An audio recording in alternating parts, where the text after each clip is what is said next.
Halo teman-teman semua, kembali lagi bersama saya Reza Febriatama. Seperti yang sudah saya sampaikan di video sebelumnya, kali ini saya akan membahas bantahan atas surat tanggapan yang dikirimkan oleh tergugat, yaitu Direktur Jenderal Pajak. Surat bantahan yang kami ajukan nomor 002-G-Aziza-12-2024 pada tanggal 17 Desember 2024 terhadap surat nomor S-46-STG-PJ-WPJ-12-2024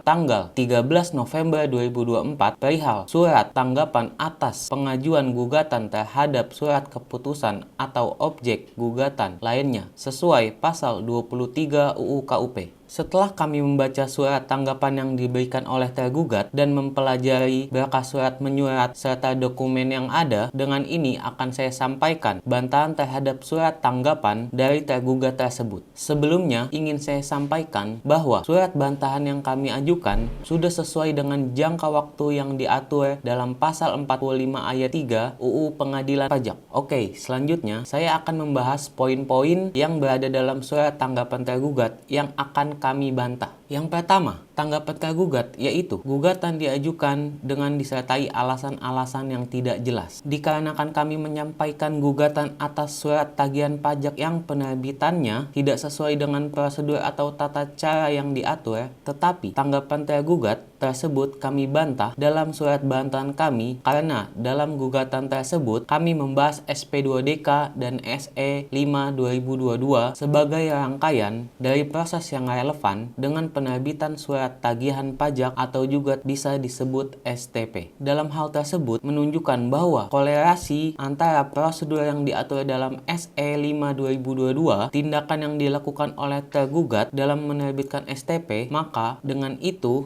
pembahasan SP2DK dan SE5/2022 merupakan pembahasan yang relevan untuk menunjukkan kesalahan yang dilakukan oleh tergugat. Kemudian yang kedua, tergugat berpendapat bahwa sama sekali tidak menyebutkan bagian prosedur apa dari kedua ketentuan tersebut yang dilanggar dalam penerbitan surat tagihan pajak aku. Tetapi tanggapan tergugat tersebut kami bantah dalam surat bantahan kami karena seakan-akan merupakan tindakan tersebut mengalihkan atau mengaburkan substansi gugatan yang diajukan oleh kami. Padahal surat tagihan pajak tersebut merupakan hasil proses yang bermula dari surat permintaan penjelasan atas data dan atau keterangan nomor S-332-KPP.1201-2024 tanggal 30 April 2024, selanjutnya disebut SP2DK, yang telah melanggar beberapa prosedur sebagaimana yang telah kami sampaikan dalam surat gugatan kami. Lalu tergugat memberikan dasar hukum yang tidak memiliki keterkaitan langsung dengan substansi gugatan kami. Padahal inti permasalahan yang kami ajukan adalah pelanggaran prosedur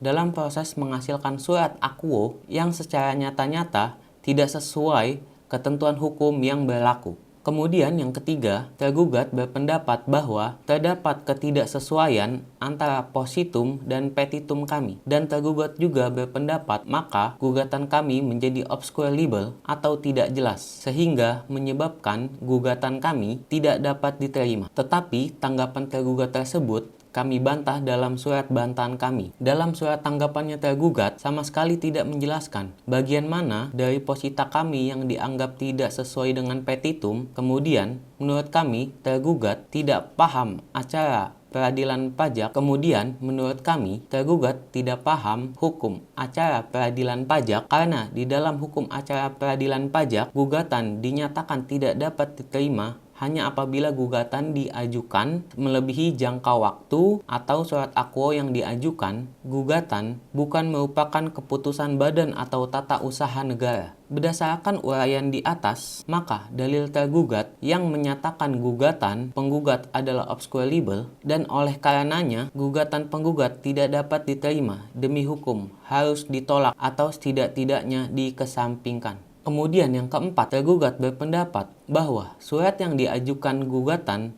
bukan merupakan objek yang dapat diajukan gugatan, tetapi tanggapan tergugat tersebut kami bantah dalam surat bantahan kami. Karena kami mengajukan gugatan berdasarkan ketentuan pasal 23 ayat 2 Undang-Undang Nomor 6 Tahun 1983 tentang Ketentuan Umum dan Tata Cara Perpajakan sebagaimana telah beberapa kali diubah terakhir dengan Undang-Undang Nomor 6 Tahun 2023 tentang penetapan peraturan pemerintah pengganti Undang-Undang Nomor 2 Tahun 2022 tentang Cipta Kerja menjadi undang-undang. Selanjutnya juga bisa disebut UU KUP. Kemudian yang terakhir itu yang kelima, tergugat berpendapat bahwa tidak ada satupun kalimat pada pasal 23 ayat 2 UU KUP yang menunjukkan surat tagihan pajak sebagai objek gugatan. Tetapi tanggapan tergugat tersebut kami bantah dalam surat bantahan yang kami ajukan. Perlu kami sampaikan bahwa tergugat harus dapat memaknai ketentuan dalam pasal 23 ayat 2 huruf C UU KUP, kemudian berdasarkan ketentuan pasal 1 angka 20 UU KUP, surat tagihan pajak atau STP dimaknai sebagai surat untuk melakukan tagihan pajak dan atau sanksi administrasi berupa bunga atau denda. Karena STP adalah keputusan yang berkaitan dengan pelaksanaan kewajiban perpajakan penggugat, sehingga STP merupakan objek yang dapat diajukan gugatan berdasarkan ketentuan pasal 23 ayat 2 huruf C UU KUP.